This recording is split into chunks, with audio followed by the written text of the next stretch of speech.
masaya ako dahil yun nga, malusog. Family ko, masaya ako dahil sila ay nagsiserve na rin sa Panginoon. Pangatlo, yung patuloy na ministry na pinagkatiwala ng Panginoon. Amen, amen, amen. Amen. Unang-una, pasalamat ako kay Lord kasi nakalipat na ako doon sa bahay namin na ginawa ng kapatid ko. Dahil pinansper ako at salamat dahil hindi natuloy yung away namin ng kapatid ko. Nilinis niya kasi yung helipatan ko at nilagyan ng pintura na kalburo. So, nahuhulog siya na amoy ko. Sabi ko, hindi tama. Sabi ko, pag hindi tama, ayusin. Inayos ko, nilinis ko. Sabi ko, bukas ka na magtrabaho. Kasi nagsasalita ako, nagalit siya. Second time ko na narinig sa kanya yung papatayin niya ako. Kasi nung araw, mali naman na yun. nung araw, sinabi na niya yun. Nung sinabi niya papatay, nakala ko biro. Bigyan niya ako hinatol ng bangko. So, tinamaan ako, pero nasalag ko, tanggal yung balat ko. Dahil new believers ako noon, hindi na rin ako nagalit. Kasi sabi ko, Lord, baka inallowed mo i-test ako. So, ang sakit sa balat, pero sa puso ko, maluwag ako, sinadepensahan ko naman. So, ang laki ng bangko, salamat, nagpambuno kami, at hindi niya ako kinaya. Nung time na yon, naalala ngayon, after a year, siguro 3 years ulit, ngayon kahapon, yung isang araw narinig ko, 2 beses niya sinabi, naghihintay ako kung susugurin niya ako, kasi naglilinis ako, nag-spray. So, magaling si Lord, pinrovide niya sa akin yung hose, nilinis ko. So, hindi na ako ngayon nag-aamoy pintura, kasi yung kalboro pala, sabi ng isang pastor, yun ay kalboro sa pintura sa sementeryo. Oo. So, ganito kalaki, malaki yung space, doon ako, nailipat ko paunti-unti, kasi ang dami ko talagang gamit ng mga sa real estate, saka sa Bible, mga Bible book. So, praise the Lord, ngayon nandun ako, kahit may konti pang natirang alikabok, sabi ko, inaalam ni Lord yung mga struggles lang. Yes. Kasi, sabi nga dito, bakit mo napatunayang may Diyos? Sabi ko, hindi na ako nagagalit. Salamat din na ilipat ko yung 5 years ko ng tanim ng haba, 2, kamyas saka tantol, na pinaalis ako doon sa tinaniman ko. So, Paano mo nailipat, Pastor? binunot ko. So ngayon, binunot ko, sana mabuhay siya. Kasi yung laki na nito mataas eh. Ngayon, salamat ako kay Lord kasi hindi ako nagalit kahit na pinuputol niya yung tanim ko. Naalala ko lagi yung Ephesians chapter 2 verse 1. Patay siya sa pananampalataya. Kasi kung buhay ka sa pananampalataya, hindi mo sasaktan yung kapatid mo sa mga gamit niya, di ba? Pwede kang tulungan mo siya para ilipat. So napakarami kong tanim, higit sandaan yun eh. So praise the Lord, kasi hindi na ako nakaramdam ng galit sa mga makasanlibutan. So pangalawa, second, nakapag-film showing kami nung 21. Wow! Andiyan na si Pastor. Oo. So natuloy. Hinintay ko sila, medyo sumobra. So yun. Yung pangatlo,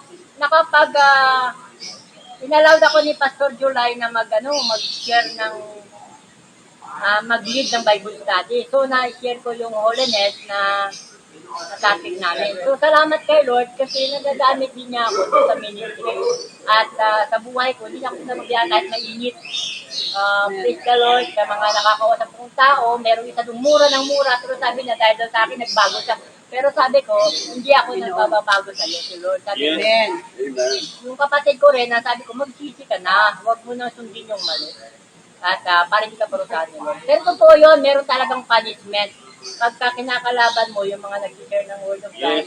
Marami na akong nakilala. Wala na sila ngayon. Meron silang mga nangyayaring hindrance na kinuha sila ni Lord dahil sa mga ugali. Palagay ko yun sa Isaiah 1:18, kasalanan natin, mga hindrances. Hello. Good morning sa bawat isa. Salamat sa Panginoon. 3 bagay na dapat pagpapasalamat sa Panginoon. Una, yung health. Salamat sa Panginoon. Actually, senior na ako. Parang hindi. Tapos, yung sa akin sarili, parang, markas pa rin ako. Yan. At lalong, yung gawain ng Panginoon ay na ipinagkatiwala sa aming mag-asawa ay talagang nagagampanan namin sa tulong ng Panginoon. At sa buong maghapon, tuloy-tuloy lang, saka lang namin mararamdaman na pagod yan. Salamat sa Panginoon. Masaya kami kung asan kami ngayon. At itong kapatid ay isa sa nakapagpapalakas sa amin. At sabi ko nga, pag hindi ako nakakapunta dahil may mga sabay na gawain, Si Pastor ang aking, sabi ko, siya na lamang. Hanggat maaari ayaw namin magkaroon Tingin ko na ng lang, pagkakataon na maka-absent kami dito. Wala ka namang ano Gusto eh. namin ay Wala po. Kahit tuloy-tuloy. sipon, kahit ubo, kahit ano po. Kaya, salamat din sa Panginoon. Yung mga Hindi talaga ako kumakain activities ng dilaw. dito, yung mga seminar, yung mga yan, ay nakakatulong Hindi naman po. sa amin. Salamat din sa kapatid sa dakong ito. Hindi lamang palakasan, kundi nandoon yung pag-share. Kaya salamat sa Panginoon. Pag-share ng mga, meron tayo, kaya yung mga manapak natin, yan, itlog, yan. Salamat sa Panginoon. Yun. Basically, at sa amin naman, sa family naman namin, salamat sa Naghahanap ako Panginoon. ng asin. Graduate na yung aking kapatid. Wow, Ay, aking anak. kapatid. Anak, Yung kapatid. ngayong Martes. Kaya, at salamat din, may nag-sponsor o naglibre sa akin pag-repapara. Ay, kaya pala Ba, praise the Lord. Salamat sa Kala ko Panginoon. pilansa lang yan. Yung pala talagang reban. Oo, yan. Salamat sa Panginoon. At pangatlo, yon may mega po na kami. Kaya salamat sa Panginoon. Yung desire ng puso namin ay ipinagkaloob talaga ng Panginoon. Amen. At excited ako at nagamitin kahapon at pinagsolo ako ni Pastor. Salamat sa Panginoon. Tatlo dapat kami rin eh. Ay, apat. Iniwan namin. Isa ako at salamat. Hindi naman ako napagod dahil may mega po na. Di ba? Kasi pag bisa, di ba, nauubusan ka ng anday nilalakas mo. Pero ngayon, napakalaking bagay. At Sa Inares. excited akong gamitin ito. Sa Inares. Ang gabi nga parang kahapon, hanggang agabi, parang gusto ko gamitin kahit nasa church Pakiramdam ko Sa church? Pero salamat. Mamaya pupunta kami doon sa bago naming Wala sisi. sa Kulasisi, yung pinag-pray namin na magiging namin doon church yun. At salamat sa Panginoon doon, kailangan yun. Oo. Kasi para gagayain ko yung wengwang ni Pastor, para alam na ng mga bata. Yan, andyan na. Ayan. Pero salamat sa Panginoon, yung mga ating sana ganun din yung mga matatanda. No? Yung mga bata, pag andyan na ni Pastora, isang sigaw lang ng mga bata, na nakita kami, tapos Dating narinig na ng yan. iba, ayun, narinig, andyan na si Pastor, takbuhan na yun. Yakap sila kahit mga dusing-dusing nga di ba? Pero salamat sa Panginoon, at sabi ko sana ganun din yung mga matatanda. Pero salamat, pagkatapos, ang inaano namin kasi doon, ako sa mga matatanda, meron kaming youth sa mga bata, pero dahil wala nga sila, kaya kinumbay na namin yung bata at matanda sa iisang lesson. Kaya salamat, pero nakakaano naman din, yung mga bata ay sumasagot. Salamat sa Panginoon, sa Diyos ang papuri. Amen. Kamusta naman po devotion niyo, Pastor? Devotion namin pag-asawa ay minsan gusto ko nga laging sabay kami. Pero laging nauuna si Pastor dahil late na rin naman akong Nauuna pala matulog si sa Pastor. gabi. Nauuna siya lagi. Kaya minsan sabi niya, tara mag-devotion ka. Nauna na ako. Hindi ka, sabahan mo ako. At salamat sa Panginoon. Yun. Kailangan din talaga natin yung pag-devotion. Opo. At yun nakakapag, din tayo. Buhay na Kaya nga. Salamat sa atin, Panginoon. May kulang pag walang devotion. Para sinabi ko na, Papa. At humingi sa Diyos, yung provision ng Panginoon natin. Hindi tayo pababayaan ng Panginoon, pangako niya yan. Hindi tayo yun, hindi tayo pababayaan ng Panginoon. Napaganda yung sabi na talagang, yung sabi nga ni Pastor din kanina, yung speaking of relationship. Ito po yun. Hindi, walang dating yung kahit pagaling kang mangaral. Pagka mayroon kayong fiction ng yung asawa, hindi kayo in good terms, parang walang dating, parang walang parang hindi mo maramdaman yung, parang walang anointing ba? Walang anointing. Ay, ibig sabihin ka lang talagang talaga yung talaga magka-explain talaga tantab sa ating heart. Nag-away kami ng kapatid ko, dinamay ko na yung ibang tao. Para bang ano ko na sila, ang ugali nito kasama nito Oo, pero naisip ko panalo lagi si Lord. Sabi ni Lord, yung lagi ang kapayapaan, lagi ang nasa puso. Kaya ito topic natin kapayapaan. Pwede mo idamay kasi ito isa pa to sa problema ko Ito isa pa to sa nagpapabigat sa buhay ko Mga ganong usapan, negative yun, papatayin ka dun sa ganon. So, iwasan mo na yun.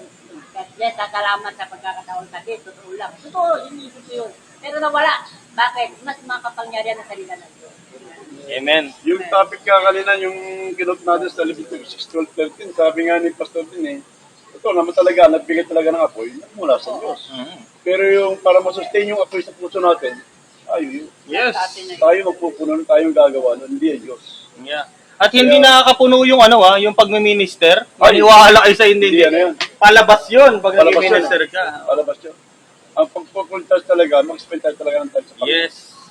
Mag-spend tayo ng more time sa King, hindi lamang for sa King lang. Yes, amen. Ano po, kakaroon ko talaga ng ganong question mark sa ano. Pag sasama po ba ako sa lahat ng ginagawa ko? Ginagawa ko ito hindi para sa akin, hindi para ikaw ay maparangalan. Ginagawa ko ito para dahil mahal kita. Para maabot yung mga dapat maabutin. Kahit tama sabi ng Pastor din, hindi naman kahit sa apat na sulok ng building natin nalalagyan. Magkaroon din tayo ng burden, passion. Compassion sa mga ating nasa paligid ko natin. Ito lang yung ating tungkulin. Hindi, actually, sabi nga, hindi naman yung pagbabago. Kaya nangyayari. Hindi naman tayo magbabago sa Church na kanila. kahit sino pumunta ron. Hindi yung magbabago talaga sa kanila, sa puso. Yung salita ng Diyos, tinatanong natin sa kanilang puso. Yun ang magbabago sa kanila. Tagatanong lang tayo. Wala tayong kapangyarihan na sila ipag-uwi. Hindi ang magbabago talaga, walang iba kundi ang ating Panginoon. Amen. Ito pa rin po kasi yung dahilan para magpatuloy tayo. Gusto ko i-connect na sa sinasabi niyo po, topic natin na yung compassion. Valid po yung sinasabi niyo na na para bang, hindi mo sinabing directly, para bang yan, para sa akin. Para bang nakakaramdam ka ng panghina spiritually dahil nga dun sa type of ministry.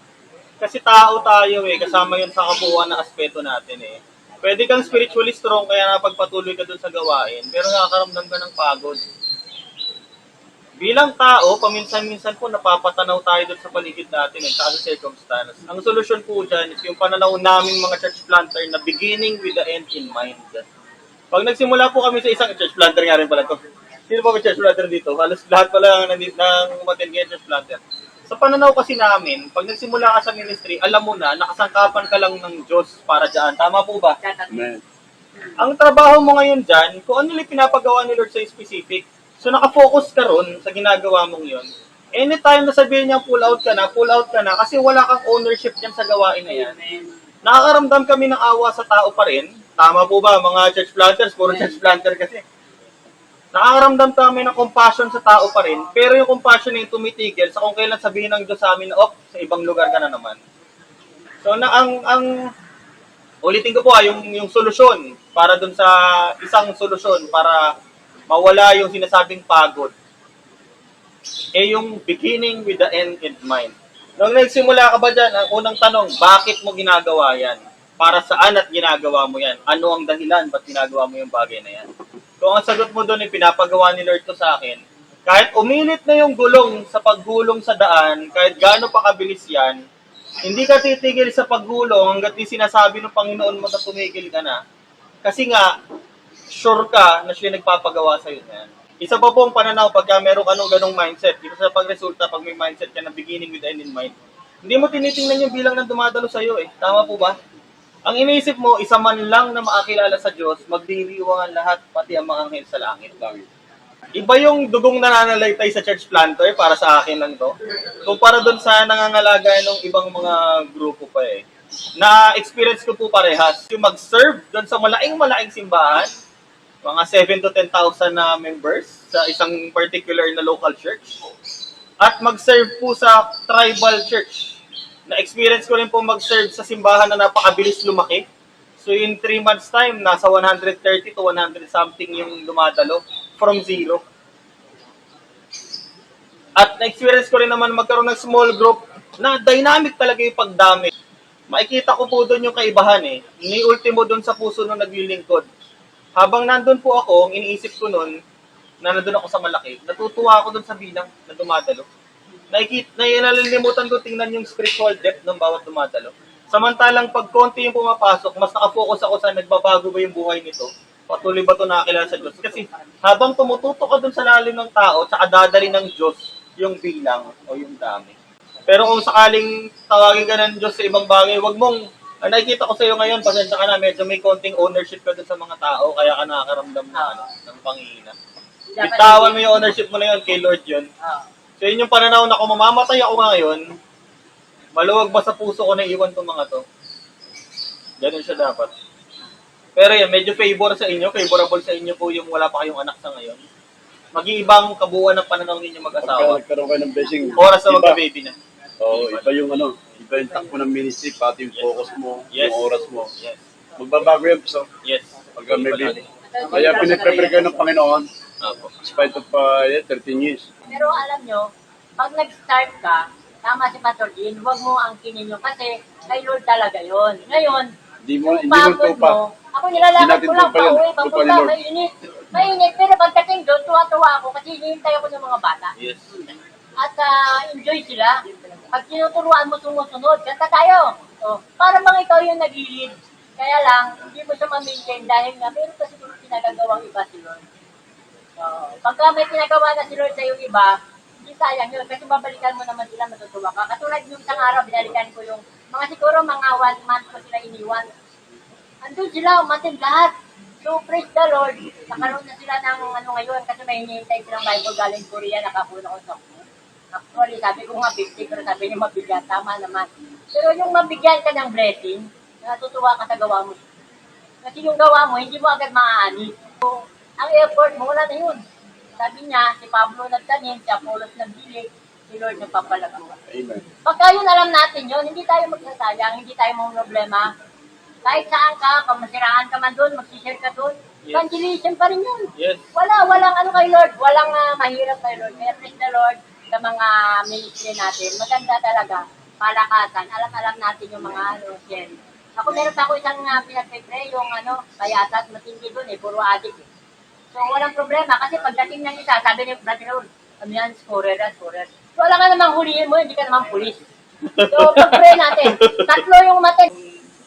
Nakarelate ako sa sinabi kanina ni Pastor. Sabi niya, ang problema daw niya is hindi spiritual pero financial. Pero ito, related yun eh. Related Totoo. siya. Pareho kanya, yung pagod na physical sa... Yung, pareho Tao din. kasi tayo eh. O kasi pag nasa ministry ka, dalawa yung iniisip mo, family plus ministry. Yes. Pag nagsabay-sabay yung niyan, yung problema niyan, lalo at may kinalaman sa financial, mawibindang ka talaga. Yung spiritual, particular sa atin yung nanihina, maranasan mo talaga yun eh. Yes. More on yung sa side na, Real talk yun. o yung nangyari kay Elijah na gusto na niya rin Isa siya. Gusto niya naman na-depress yun. Depression siya. Depression yun. Sa Bible. So, yun ang naramdaman madalas na sabi mong nakakaranas ka ng panghihina. Pero kung ikaw ay nagtid ng Panginoon, maisip mo talaga, sana mag-rapture na. Yeah. Pero pag-isipan mo ng tumagal-tagal yung panahon, malaman mo na bakit yun? Dito ka nilagay ng Panginoon. So, kailangan ituloy ko yung ano ba yung binigay ng Panginoon sa akin. Kailangan tuloy yan. Gusto dumating yung time na kunin na ako ng chariots of fire o kung pamatayan. Kaya po mahalagang ito po yung sinasabi ko rito. Kaya po mahalaga na pag nagkita-kita tayo, hindi lang yung triumphant yung kinikwento natin, pero kung ano yung totoong nangyayari sa naranasan. Kasi ako na nagsasabi sa inyo, wala kayo ibang venue na ganito, wala. Hindi mo pwedeng sabihin sa church mo, pagod na ako, gusto ko ng, or hindi ako nakapag-devotion kanina. Kung magkikwentuhan po tayo lagi pag nagkita-kita rin tungkol sa ministry, gusto nyo paramihan tayo eh. Papalagad talaga kayo ng mga missionaries dito. Wala, malulunod kayo sa dami ng ministry pinaggagawa namin sa buhay. Hanggang yung latest, gusto nyo 1 week lang eh. Di ba Pastora, kwento natin yung 1 week lang natin na naranasan. Yung 1 week po namin, di sa pag-iibang, minsan 2 buwan ang iba eh. Di ba?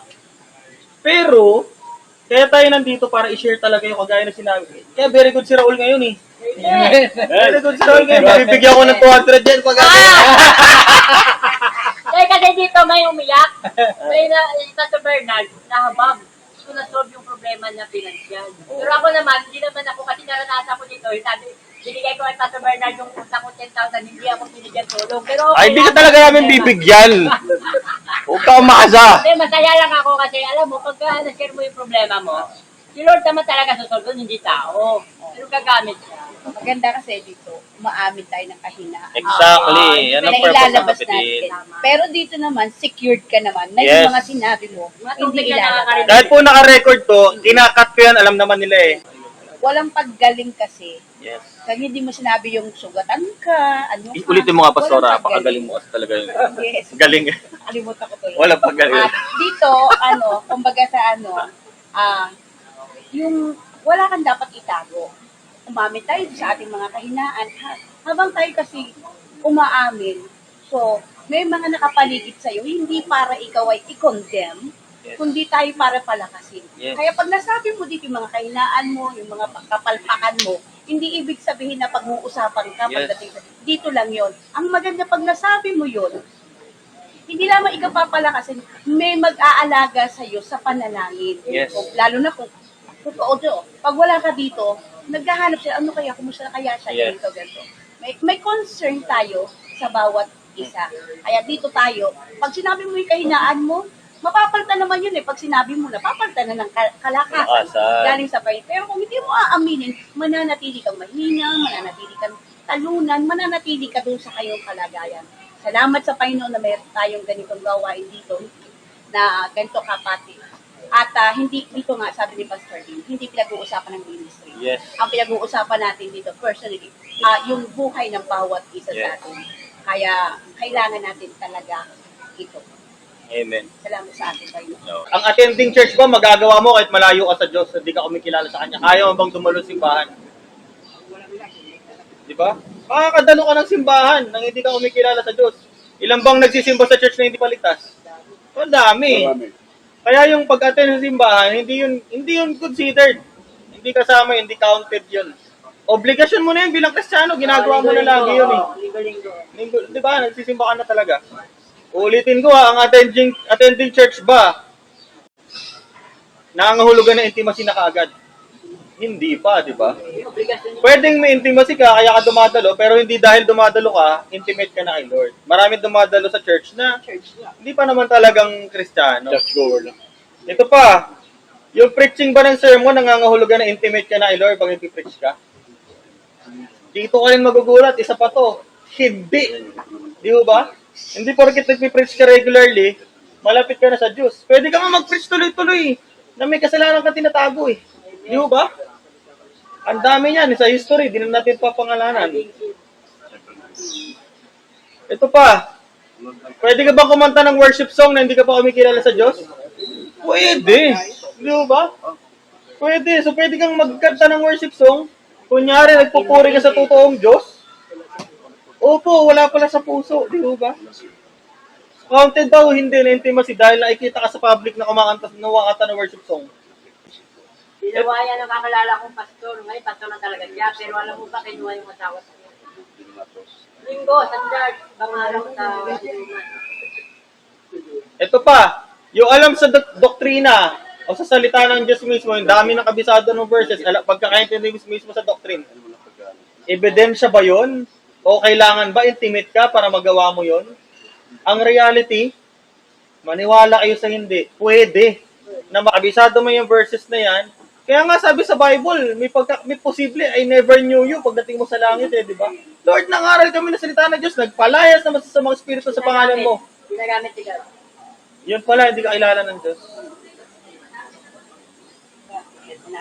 Yes. Ano ba talaga yung intimacy? Ito yung personal growing relationship with the Lord. Personal growing relationship with the Lord. At as much as possible, gusto namin gusto natin ito i-promote din sa kapatid. Na ito bang kasama ko to na nagpapastor, talaga bang may personal growth siya and personal knowledge kay Lord? Paano, malaman? Yun nga, kaya kailangan yung openness and transparency. Kasi pwede mong ikwento sa amin yung magagandang ginawa mo sa ministry. Para mapabulahan. Para lang yun nga, magmukha ka magaling, banal, naglilingkod sa Diyos. Pero yung paglilingkod talaga sa Diyos, nakasalalay yun sa relasyon mo sa Kanya. Uulitin ko ulit yung example natin dito, pumunta ka sa mamahaling restaurant. Umorder ka ng steak. Pagdating, binigyan ka ng inihaw na bangus. Yan ba yung in-order mo? Hindi. Ano mararamdaman mo doon sa nag-serve sa'yo? Pambihira ka naman, di naman yun yung in-order ko eh. Ganon din si Lord. Ang in-order niya sa atin, steak. Ang binibigay mo sa kanya paglilingkod, inihaw na bangus. I never knew you. Yan, I never knew you. Iba-iba po yung forms ng healthy relationship with the Lord. Ganon din yung relationship sa asawa. Pwede mong tabunan ng ministry yan. Sa pagpapanggap na maayos kayo sa pamilya. Pero in reality, may mga nakatago pala. Ay, hindi ko pwedeng ikwento sa kanila to. Na konting bagay lang, sisinghalan ako ng misis ko o sisinghalan ko siya. Ay, pag nakaharap ako sa mga taong, bait-bait ko. Pag nasa kaming dalawa na lang, konting sabihin, ano na naman yung sinasabi mo na yan? Ano ba naman? Hindi ba naintindihan yan? Hanggang ngayon ba naman? Samantalang pagkarap ng ibang mga tao, para ka maamong tupa. Siguro, next time na lang natin pag-usapan yung iba pa mga aspeto na yan tungkol dyan, di ba? Pero sana po may natutunan. Pwede po kayo ngayon mag-side comment o mag-react yung mga sarili niyong mga naranasan. Ako salamat dahil nag-work out ko yung experience ko, pero in reality, totoo talaga. At lagi kong pinag-pray kasi sabi naman, lagi tayong sinusumbong doon sa itaas para subukin. So, hindi na rin ako nagbabago. Pero bilang tao, nakakaramdam kami siya ng kapaguran. Parang gusto mo nga matapos ang lahat, pero hindi pwede kasi buhay ko eh. Kaya inaano ko na lang na ako nasa langit na para yung mga problema ay hindi ko na halos burden. Ang pinaka-simple logic yun, parang cellphone po yun. Opo. Pag ang cellphone, kahit na anong ganda niya, pag kaya nalolobat, walang load, hindi natin mapapagalabat. Yes! Pero pag nalobat, anong gagawin natin? Usually pag nalolobat, walang tina-charge. Ganyan din yung buhay natin spiritual. Yes! Pagka tayo ay na-burn out o na talagang spiritual drive, nakakaroon sa spiritual dryness, napaka-basic lang eh. Basic lang yung prinsipyo ng Panginoon. Back to basic, back to prayer, back to the word of God. Yes! Yun Kailangan, mismo! ano pa eh, kailangan mapil tayo, ma-full touch tayo rin eh. Yes! Para tayo maging gamit ng Panginoon sa kanyang umpasa. Kasi mahirap yung pakain ka ng pakain, yung sarili natin, di natin maniliglig natin, Yes! parang hindi balance yun. Dapat Amen. dito, free tayo. Yes, safe ka talaga dito. tayo, walang lalabas na mga salita, kahit pa yung mga kahinaan natin na nasabi natin. Pag ako kinukumusta na ngayon, masaya ako. Masaya ako nakakapagsabi ng totoo kung paano yung ano. Hindi kagaya ng pag ako tinatanong, hindi ako makapagsinungaling. Sabihin ko man totoo, na mag-pretend pa ako, lumalabas, umiiyak ako. Kasi talagang sinarili ko, inano ko, pero salamat sa Panginoon, inalis ng Diyos yung takot ba na ipagkwentuhan ka, gano'n. Kasi talaga, walang pastor na pwede magsabi na wala siyang kahinaan o kayo mga pinagdaanan. Although hindi naman talaga masabing kahinaan. Kasi minsan ayaw natin maglabas ng ano ka. Uy, ganun pala, ganun, baka maano sila. Kahit yung mga needs natin, diba? Na minsan ganito, tapang-tapang natin mga aral, pagbaba natin ng pulpito, totoo naman, wala tayong, kakainin, diba? May mga gawain tayo, talagang wala. Go tayo, lumalakad tayo, ganyan. Kahit wala, pero salamat sa kasiyahan ng talaga natin yung natin sa Panginoon. Kaya salamat sa Panginoon. Kaya merong healing sa dakong ito na ginagawa ang Diyos sa puso ng mga pastor. Kailangan lamang tayo maging totoo sa ating sarili. Kasi kung hindi tayo magiging totoo, uuwi tayo, dala pa rin natin yung mga ganong case. Ganon pa rin. Samantala kung i-voice out mo. So, hindi lamang ikaw ang may dala ng pasanay na yun, naunawaan kanila, at dahil naunawaan kanila, ipapanalangin. So, ganon. Kasi parang churchgoer lang tayo pag kumbagasat sa mga mga member natin. Wala ding nangyayari. Iuuwi mo pa rin yung bigat na yun. Samantalang kung ikay may kabigatan, kunyari, mangingina tayo, punta tayo sa kids. Siyempre, nakapagpapalakas yun di ba? Kaya pag hindi ako nakakapunta, may mga gawain kami nagkakasabay. Kaya minsan si Pastor ang pinapupunta ko. Pero pag kami dalawa. Kaya salamat sa Panginoon, papuri sa Diyos talaga. Inanyo niya itong kids. Hindi naman natin itinataas ito. Kundi isa lamang tong kasangkapan ng Diyos para sa bawat isa sa atin. Salamat sa Panginoon. Amen.